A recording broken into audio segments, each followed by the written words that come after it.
Hey everyone, Mtashed here with a very quick episode for Crucible School on radar usage. So radar is probably the biggest asset and skill thing that you can learn in this game that will definitely improve your game.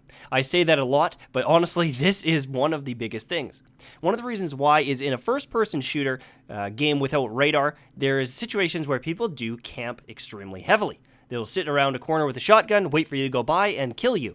And in a game like Destiny where radar is up 99% of the time, that just can't happen. So if you become very talented when reading the radar, you know if there's one person coming through a doorway that you can quick scope and hard scope, or if there's 4 people and you need to dip the hell out of there. You know, in situations where you have radar up, it can absolutely turn the tide of a fight, and with smart usage, you can put yourself in positive situations to win engagements.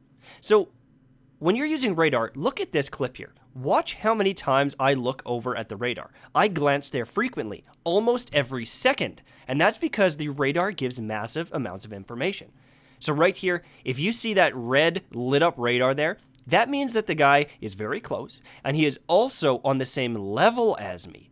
Yes, it tells range and height. So if you look at this one here, someone is above or below me. On this map, I know he's above me. And that's why this escape in this video works. I noticed the guy was lit up red, really bright, so I dropped down. And as the second I drop, you can see they go to that pale red color because of the change in elevation. If I didn't have that radar up, if I didn't know that, I never would have been able to escape there because maybe I would have jumped across directly into the guy that was chasing me. So this is something you need to practice, something you have to do. And honestly, this is probably the first Crucible School episode where I'm going to assign you homework. I know, that sounds so dumb, but honestly, if you don't improve on this, you are going to be extremely sorry. So what I would recommend you do, and you don't have to do this, but if you record your games, if you have a PlayStation, if you have an Xbox, I don't care if you can do a 1-minute clip or a 20-minute clip. If you have the ability to record your games and you can watch your games after for review, go to all the situations where you die. And what you want to do in these situations is I want you to see what killed you, who killed you, and how long that person was on your radar for. If you are in an engagement across the map with a guy, you've seen him, that doesn't count. That's fine. Those deaths or whatever, those are just bad trades. But if someone is sneaking up on your radar or he flanks you on the radar, I want you to look and see how long he was there before you either recognized him and ran, or recognized him and engaged, or hard scoped a door, etc., etc. Now, let's break down these clips that I just played one quick time, and then we will move on and end the video.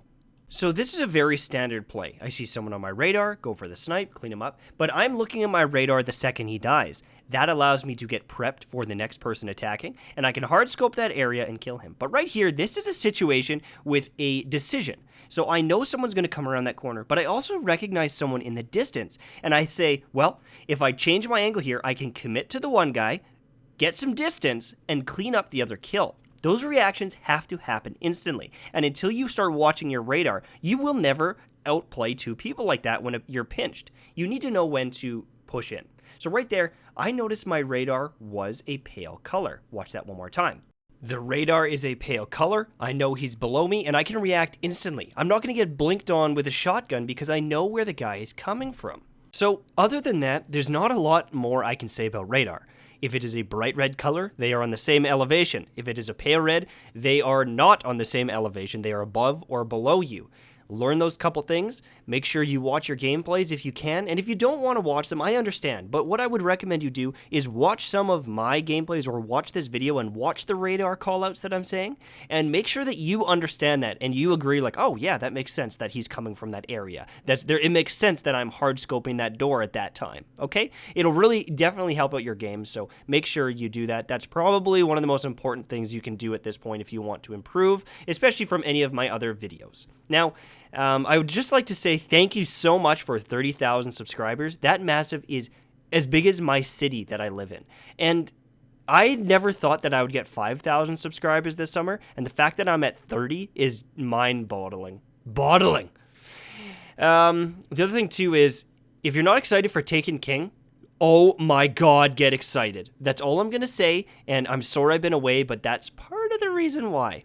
Also, stay tuned for the Bungie reveal on the 18th because there's going to be some information about someone you like on that stream.